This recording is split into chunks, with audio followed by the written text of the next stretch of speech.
Graying is the progressive loss of the original color of one's hair, which then becomes gray and/or white.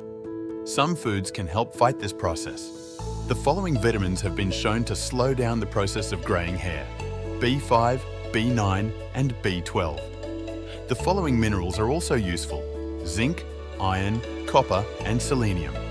Vitamin B5 is found in the following foods: cabbage, oysters, milk, egg yolk, soybeans, tomatoes, sunflower seeds, poultry, cereal sprouts, spinach, royal jelly, rice bran, liver, legumes, and brewer's yeast.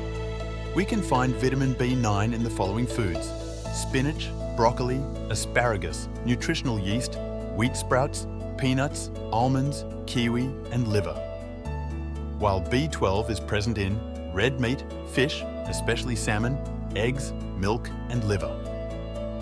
Finally, regular intake of magnesium chloride has proven to be effective for many people, with partial recovery of the original hair color. The recommended dose is 3 grams per day, taken in the morning on an empty stomach. Avoid smoking, alcohol, sugar, and stress.